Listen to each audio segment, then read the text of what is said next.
In this video, I'm going to be talking about Stranger Things as to why it is one of my favourite TV shows of all time, looking into my favourite series, favourite episode, favourite character, and of course the show's diversity. This is part of a countdown of my top 10 favourite TV shows of all time. Stranger Things places at number 2. Let's just get into this.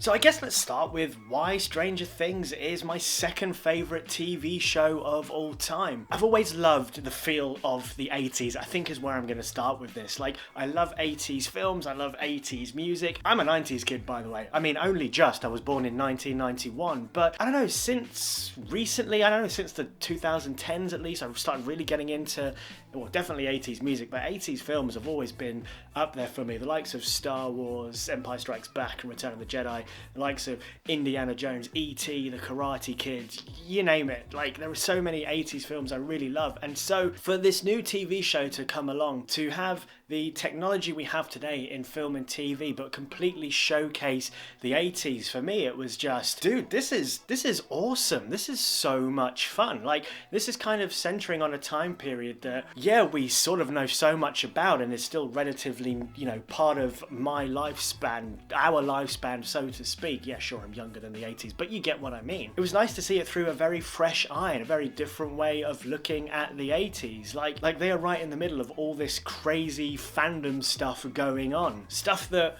we only kind of feel through nostalgia. And I guess that's what the show does. It plays really nicely onto the nostalgia of the 80s without it ever feeling overbearing. A lot of the references, particularly in the first season, are very subtle nods to different 80s pop culture. So when you kind of get that feel to it, rather than it kind of being, oh guys, you remember this? Oh yeah, I remember. It's just sort of like, hey, here's that thing. Oh yeah, I like that. Oh, here's that thing. Oh yeah, I really like that. And you just kind of, it's never a deep dive into this was the really cool thing in the 80s. It was like this thing was cool, but we got a story to tell. And so I think just those little moments within the whole show gave it that personality and that flair that you were like, I'm digging this. I'm really digging this. And then to go along with what I'm saying about it, giving it that sort of fresh feel, that fresh lens into the world of the 80s. The main characters are a bunch of kids. What are they? 13, 14 years old, if even that. And we are growing up in the 80s with them. So not only are we getting a fresh look in it, but we're getting to grow up in it again. Or people that did grow up in it getting to grow up in it again. And people that didn't, we're getting to grow up in the 80s for the first time, which is totally wicked. Never say totally wicked again. So I think it's that reason why Stranger Things was a massive hit on me straight away. And a few things I've said in this countdown in past videos is that it's been very difficult for new shows for me to sort of latch onto them and for them even to make this countdown. In fact, Stranger Things is probably the newest or the second newest show to be on this countdown in terms of release date. So yeah, it's done incredibly well to get up there. But I think also I've been able to sort of live in the universe as well. I went to the secret cinema showing of Stranger Things here in London at the end of last year. And once you kind of live something as well, people that have been to secret cinema or know of secret cinema, or maybe in other countries there are things very similar to secret cinema. Like, living Stranger Things, being in that world was incredibly amazing. For those actually that don't know what secret cinema is, they're a company that put on live showings of a famous film, or in this case TV show, but beforehand everyone kind of arrives dressed up in the themes and they get given a character, and you sort of walk through, it's an immersive theatre piece essentially, and you're sort of walking through Hawkins Town, and you're interacting with the characters from the show as well as other people that live in Hawkins, and you're kind of going through the story with them. In this case, you were going through the story of season 3, and then at the end, the big showpiece where you usually sit down to watch the film, a little difficult with a TV show, but they just sort of had this sort of massive immersive piece with all the actors running around you, performing scenes from the performing select scenes from each series. And once you've been there, once you've kind of lived it like that, it was incredible. They had a live Demogorgon as well, which was incredible. Someone in this just amazingly made Demogorgon suit. Fortunately, I couldn't get pictures of the event because it's secret cinema. The whole point is that you don't get pictures during the event, so any pictures I'm showing during this, they are pre the event. Yeah, it was an incredible experience, and that just really helped to deepen my love of Stranger Things. So let's move into sort of the finer points. I'm talking about my favourite series, my favourite episode, my favourite character and then the show's diversity. So we'll start with favourite series, and I think it's got to be the first series really. And what really stood out to me about the first series, as I said earlier, about the subtle 80s references to pop culture, but also I think the fact that it was a small town mystery. That's what I really liked about it, that it was just a very central core group of characters who were trying to discover and unearth this mystery happening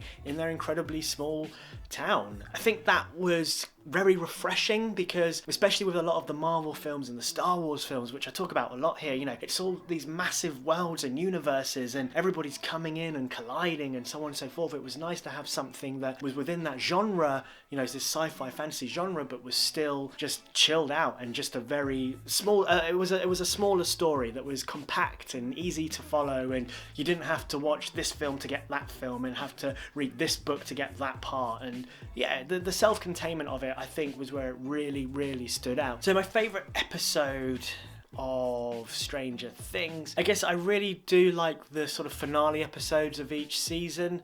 I think they really have something about them, like, you know, we've had this kind of build up trying to unearth and solve this mystery that by the time we get to these season finales, we're very much geared up for it. The build up has been on point. It's been slow in a sense. I think always the first half of the seasons are quite slow in their build up. They build the foundations, but then when you get to the final episodes, the final half of each season, it really picks up and flies off. And for me, that's why I think that the final episode of each series is kind of my favorite. If I really had to choose one, I mean, I think probably actually the final episode of season 2, and if I'm correct, it is the final episode where Elle comes back after her trip in another city, and then she comes back, and it's when she sort of enters that room and everyone's just like, Elle, you're here, and you know, they were never going to win without her, and you just kind of like, all right, we're, you know, things are about to happen now, like, we're about to win. It's been back up against the wall, but now shit's gonna go down because Elle is here. And that really segues very nicely into my favourite character of Stranger Things, and it is Elle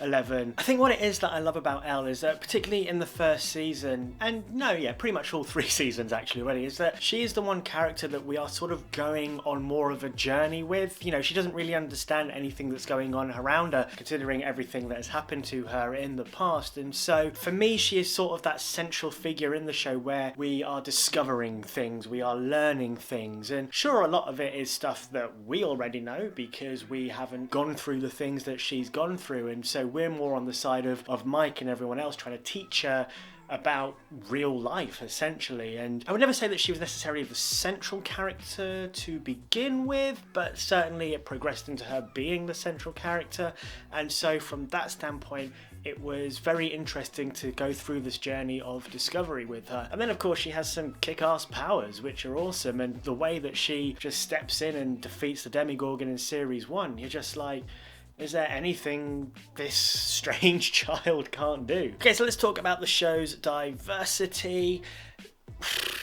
Yeah, there isn't much of it really, if we're being honest.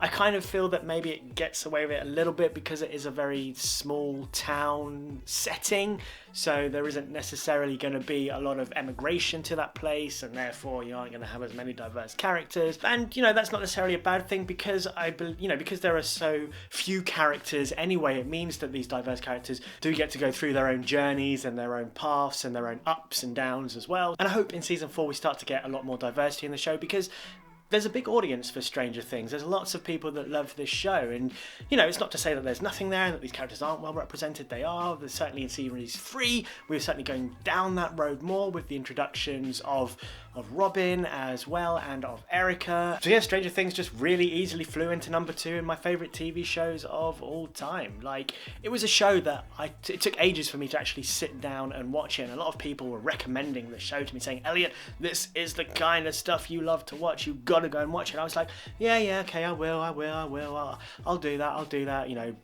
while I'm still rewatching shows I've seen 100 times before. And once I did, like, I never ever binge watch a show. I binge watch seasons 1 and 2 of Stranger Things like it was nobody's business. And then binge watch season 3 as well, like it was nobody's business. If you have enjoyed this video, please drop it with a like. If you like to talk things film and TV, if you like to talk things diversity and representation in film and TV, if you like to talk things like Stranger Things, Star Wars, Marvel, Avatar: The Last Airbender, you name it. Subscribe to this channel because I do all that here and more. Peace out. Hakuna MaChatter.